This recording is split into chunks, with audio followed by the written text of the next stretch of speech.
दोस्तों इस टाइम मैं आया हूँ पिंक सिटी के नाम से फेमस जयपुर में घूमने के लिए। आज के इस वीडियो में मैं आपको जयपुर की सैर कराने के साथ साथ जयपुर टूर की संपूर्ण जानकारी भी शेयर करूंगा।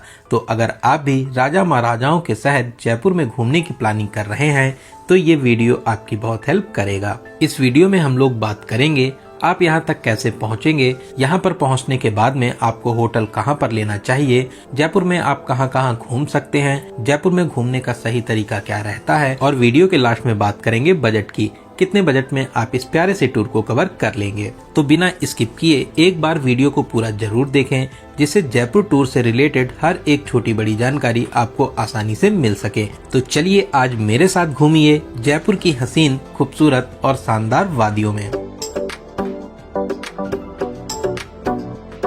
दोस्तों जयपुर राजस्थान का बहुत ही प्यारा और खूबसूरत शहर है। यहाँ के खूबसूरत महल, विशाल किले और बेहद शानदार नज़ारे सभी को अपनी ओर आकर्षित करते हैं। यहाँ देश ही नहीं विदेशों से भी लाखों टूरिस्ट घूमने के लिए आते हैं। तो चलिए फिर एकदम शुरू से शुरू करते हैं और जानते हैं कि आप यहाँ तक कैसे पहुँचेंगे। सबसे पहले बात करते हैं ट्रेन की। ट्रेन का सफर सबसे सुहाना और सस्ता रहता है। यहाँ तक आने के लिए आपको हर प्रमुख स्टेशन से डायरेक्ट ट्रेन मिल जाएगी, तो आप ट्रेन के माध्यम से बहुत ही आसानी से यहाँ तक आ सकते हैं। वहीं आप अगर फ्लाइट से आना चाहते हैं तो जयपुर में इंटरनेशनल एयरपोर्ट भी बना हुआ है, आप फ्लाइट के माध्यम से भी आराम से आ सकते हैं। बात करें बस की, अगर आप बाई बस आना चाहते हैं तो आसपास के शहरों और राज्यों से डायरेक्ट बस आपको मिल जाएगी। यहाँ तक आने के लिए बहुत सी प्राइवेट बसेस की फैसिलिटी भी आपको मिल जाती है। यहाँ का मेन बस स्टैंड है सिंधी कैंप बस स्टैंड। यहाँ पर आपको प्राइवेट, सरकारी और हर तरीके के टूर एंड ट्रेवल्स वाली बसेस यहीं पर आपको ड्रॉप करती हैं। तो चलिए अब हम लोग पहुँच चुके हैं जयपुर और अब जानते हैं आपको होटल कहाँ पर लेना चाहिए। दोस्तों ऐसे तो पूरे जयपुर में आपको होटल ही होटल मिल जाएंगे, लेकिन अगर आप बजट और अच्छे होटल लेना चाहते हैं तो आप रेलवे स्टेशन या सिंधी कैंप बस स्टैंड के पास में होटल ले सकते हैं। यहाँ पर होटल्स की बात करें तो नॉर्मल होटल 600 से स्टार्ट हो जाते हैं, वहीं 800 से 1000 के बजट में बहुत ही अच्छा सा एसी रूम ले सकते हैं। तो चलिए एक अच्छा सा रूम लेने के बाद में कुछ देर आराम करेंगे और अब हम लोग जानते हैं कि आप जयपुर में कहां कहां घूम सकते हैं और आपको जयपुर का कितने दिनों का टूर प्लान बनाना चाहिए। दोस्तों अगर आप सुबह 10 से 11 बजे तक आ जाते हैं तो आप 2 डेज और 1 नाइट का प्लान बना सकते हैं। इतने टाइम में आप बहुत ही अच्छे से जयपुर को घूम लेंगे। वहीं आप अगर चाहें तो 3 डेज और 2 नाइट्स का भी प्लान बना सकते हैं। यहाँ पर घूमने के लिए आप auto, taxi, e rickshaw, scooty या टूर पैकेज ले सकते हैं। टैक्सी वाले आपको सभी प्लेसेस घुमाने के लिए 2 दिनों का 3000 से 4000 तक का चार्ज करते हैं। वहीं ऑटो वाले एक दिन का 500 से 600 रुपए चार्ज करते हैं। वहीं आप अगर सस्ते में घूमना चाहते हैं तो आप एक प्लेस से दूसरे प्लेस तक ई रिक्शा या ऑटो का यूज कर सकते हैं। एक प्लेस से दूसरे प्लेस तक के लिए 10 से 20 रुपए का चार्ज लेते हैं और आपको आराम से सभी प्लेसेस पे घुमा देते हैं। वहीं आप यहाँ पर रेंट पे स्कूटी भी ले सकते हैं। 400 से 500 के रेंज में आपको आराम से स्कूटी मिल जाएगी। स्कूटी के लिए आपको ड्राइविंग लाइसेंस और आधार कार्ड जरूरी रहता है। तो चलिए अब जानते हैं जयपुर घूमने का सही तरीका क्या रहता है और आप यहाँ पर कहाँ कहाँ घूमेंगे। सबसे पहले हम लोग चलेंगे हवा महल। सिंधी कैंप बस स्टैंड से मात्र 20 रुपए का किराया देकर अब हम लोग पहुँच चुके हैं हवा महल। दोस्तों हवा महल 5 मंजिला बेहद खूबसूरत इमारत है जो किसी राज मुकुट की तरह डिजाइन किया गया है। इस प्यारे से महल को 1799 में महाराजा सवाई प्रताप सिंह ने बनवाया था। यहाँ पर 52 रुपए का एंट्री टिकट लगता है और स्टूडेंट्स के लिए यहाँ पर 22 रुपए का टिकट लिया जाता है। एंट्री करके आप महल के अंदर परिसर में आ जाएंगे। यहाँ पर राजस्थानी शैली में आपको गीत और संगीत सुनने को मिलेंगे। सामने ही सीढ़ियाँ बनी हुई हैं। इन्हीं सीढ़ियों के माध्यम से अब हम लोग ऊपर आ जाएंगे। यहाँ पर छोटी छोटी खिड़कियों को बनाया गया है जिनसे बहुत ही प्यारी और मधुर हवा आती है। साथ ही साथ रंग बिरंगे शीशों से इसकी खूबसूरती में 4 चांद लग जाते हैं। आप ऊपर 5 मंजिल तक जा सकते हैं। यहाँ से पूरे जयपुर के नज़ारे बहुत ही प्यारे लगते हैं। सामने सिटी पैलेस, जंतर मंतर और नाहरगढ़ फोर्ट भी आपको दिखाई देता है। यहाँ पर हवा के लिए छोटे छोटे झरोखे बने हुए हैं, इसी कारण से इसका नाम हवा महल रखा गया है। बहुत ही प्यारा प्लेस है, आप यहाँ पर घूमने जरूर आइए। यहाँ पर 1 से 2 घंटे घूमने के बाद में अब हम लोग चलेंगे सिटी पैलेस, जो यहाँ से वॉकिंग डिस्टेंस पर ही स्थित है। यहाँ पर बहुत ही बड़ा परिसर बना हुआ है। जहां पर आपको पार्किंग की फैसिलिटीज भी मिल जाती हैं। दोस्तों अब हम लोग आ चुके हैं सिटी पैलेस के टिकट काउंटर के पास में।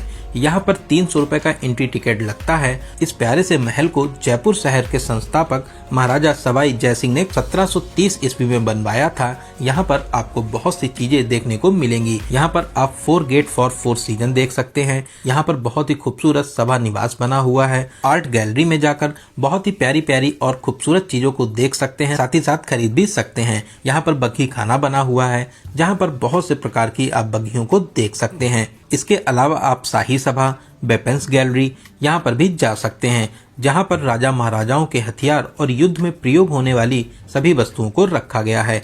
यहाँ पर 1 से 2 घंटे घूमने के बाद में अब हम लोग चलेंगे जंतर मंतर। सिटी पैलेस के सामने ही जंतर मंतर स्थित है। यहीं पर इसका टिकट काउंटर भी बना हुआ है। यहाँ पर 52 रुपए का एंट्री टिकट लगता है।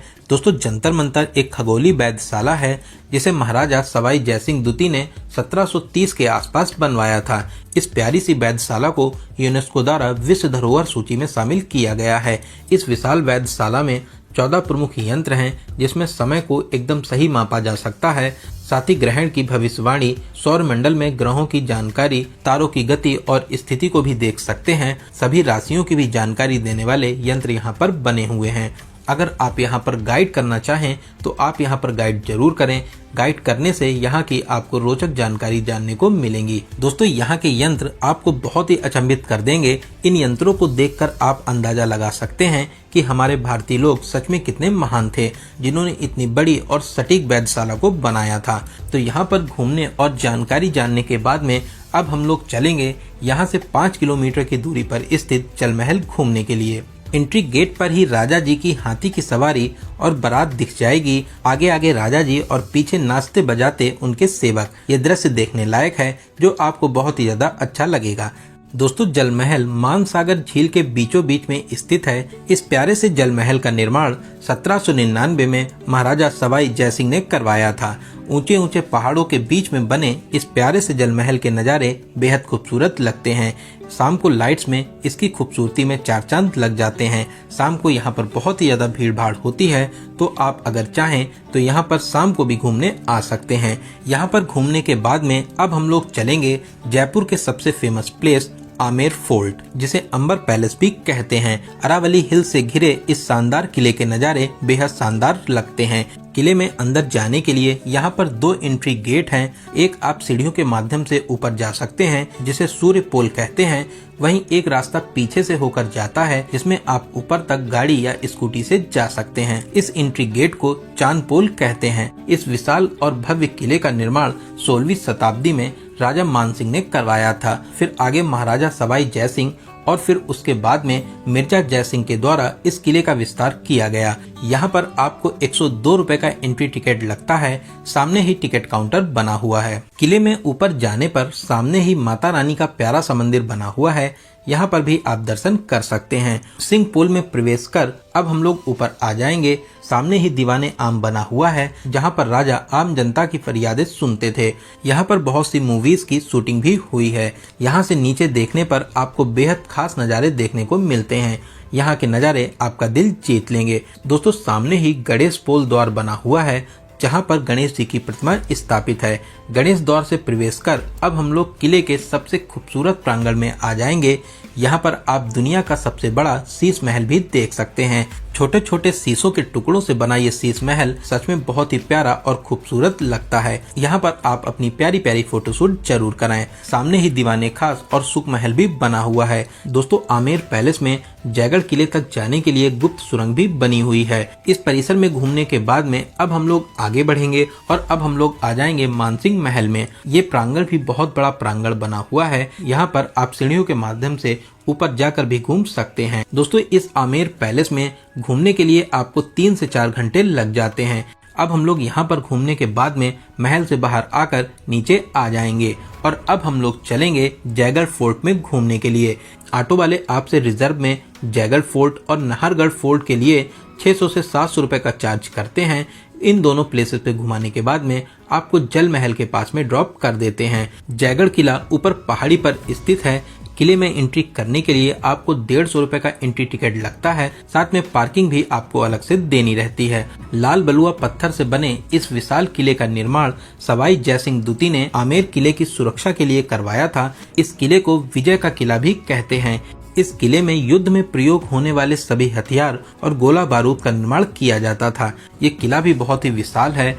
यहाँ पर अलग अलग प्रांगण हैं। आप जितना अंदर जाएंगे आपको लगेगा कि अब किला समाप्त हो गया है, लेकिन आप एक नए परिसर में आ जाएंगे। यहाँ पर छोटी सी भूल भुलैया भी बनी हुई है। दोस्तों, जब आप किले के एकदम लास्ट छोर पर आ जाते हैं तब यहाँ से जयपुर के नज़ारे देखते ही बनते हैं। साथ ही 3 किलोमीटर की रेंज में फैली ऊंची ऊंची दीवारों का सुरक्षा घेरा देखते ही बनता है। यहाँ से आमेर पैलेस के नज़ारे भी बहुत ही प्यारे लगते हैं। अब हम लोग चलेंगे किले के दूसरे अंतिम छोर पर, जहाँ पर किले की शान जयवाण तोप रखी हुई है। दोस्तों, ये तोप दुनिया की सबसे विशाल तोप मानी जाती है, जो लगभग 50 किलोमीटर तक मार करने की क्षमता रखती है। इस विशाल तोप का वजन 50 टन है। आप यहाँ पर किले की दीवार पर बैठकर बहुत ही खूबसूरत नज़ारों को निहार सकते हैं। साथ ही साथ यहाँ से सनसेट के नज़ारे बेहद खास लगते हैं। यहाँ पर सनसेट के नज़ारे देखने के लिए बड़ी संख्या में भीड़ आती है। इस प्यारे से किले में घूमने के बाद में अब हम लोग चलेंगे नाहरगढ़ फोर्ट में घूमने के लिए। दोस्तों, नाहरगढ़ किला जयपुर का बहुत ही फेमस किला है। इस प्यारे से किले का निर्माण महाराजा सवाई जयसिंह ने 1734 ईस्वी में करवाया था और फिर इसके बाद में 1868 में राजा राम सिंह जी ने इस किले का और भी विस्तार करवाया था। यहाँ से आप पूरे जयपुर के नज़ारों को देख सकते हैं। यहाँ से आपको जयपुर के नज़ारे बहुत ही मनमोहक लगते हैं। शाम को यहाँ पर सनसेट के नज़ारे देखने के लिए बहुत ही ज्यादा भीड़भाड़ होती है। दोस्तों, इस किले का नाम नहर सिंह भूमिया के नाम पर रखा गया है। पहले इस किले को सुदर्शनगढ़ किला कहा जाता था। यहाँ पर आप वैक्स म्यूजियम में घूमने जा सकते हैं। साथ ही साथ यहाँ पर शीश महल भी बना हुआ है, यहाँ पर भी आप घूम सकते हैं। इन प्लेसेस के अलावा आप अक्षरधाम मंदिर, बिरला मंदिर, अल्बर्ट हॉल म्यूजियम, कनक गार्डन, मोती डोंगरी, जयपुर जू और भी बहुत से प्लेसेस हैं जहां पर आप जयपुर में घूमने जा सकते हैं। तो चलिए अब हम लोग बात करते हैं कि जयपुर में घूमने का सबसे अच्छा टाइम कौन सा रहता है। ऐसे तो आप पूरे साल कभी भी जयपुर घूमने आ सकते हैं, लेकिन अक्टूबर से अप्रैल के बीच में यहाँ पर बहुत ही ज़्यादा भीड़ भाड़ होती है। ये टाइम यहाँ पर घूमने के लिए सबसे अच्छा टाइम माना जाता है। चलिए अब हम लोग बात करते हैं सबसे जरूरी क्वेश्चन, बजट की। कितने बजट में आप इस प्यारे से टूर को कवर कर लेंगे? दोस्तों, मैं मान के चलता हूं कि आप कम से कम 2 लोग तो यहाँ पर घूमने आएंगे ही आएंगे। वहीं आप अगर 3 या 4 लोग यहाँ पर घूमने आते हैं तो आपका बजट बहुत ही अच्छे तरीके से डिवाइड हो जाएगा। दोस्तों, अगर आप यहाँ पर बजट होटल लेते हैं, साथ ही साथ ऑटो या ई रिक्शे का यूज करते हैं, तो आप मान के चलिए कि 3000 से 3500 के बजट में बहुत ही आराम से इस प्यारे से टूर को कवर कर लेंगे। तो दोस्तों, यहाँ पर मैंने आपको जयपुर टूर से रिलेटेड हर एक छोटी बड़ी जानकारी को बहुत ही अच्छे और सही से देने की पूरी कोशिश की है। मैंने हर एक क्वेश्चन को कवर करने की पूरी कोशिश की है। अगर फिर भी आपके कोई क्वेश्चन रह जाते हैं तो आप हमें कमेंट के माध्यम से पूछ सकते हैं। बहुत जल्दी आपके कमेंट का रिप्लाई दिया जाएगा। दोस्तों, आप इस वीडियो को कहां से देख रहे हैं और आपको ये वीडियो कैसा लगा कमेंट बॉक्स में जरूर बताइएगा। अगर आपको ये जानकारी अच्छी लगी हो तो प्लीज वीडियो को लाइक जरूर करें। साथ ही साथ अपने सभी फ्रेंड्स और रिलेटिव में जरूर से जरूर शेयर करें। अगर अभी तक आप हमसे नहीं जुड़े हैं तो प्लीज चैनल को सब्सक्राइब जरूर करें। साथ ही साथ बेल आइकन प्रेस करने के बाद में ऑल नोटिफिकेशन को जरूर क्लिक करें। तो चलिए दोस्तों, अब मिलते हैं किसी ऐसे ही इंफॉर्मेटिव वीडियो में। तब तक आप अपना और अपने परिवार का बहुत ज्यादा ख्याल रखें। आपकी यात्रा सफल, सुगम और मंगलमय हो। जय हिंद, जय भारत।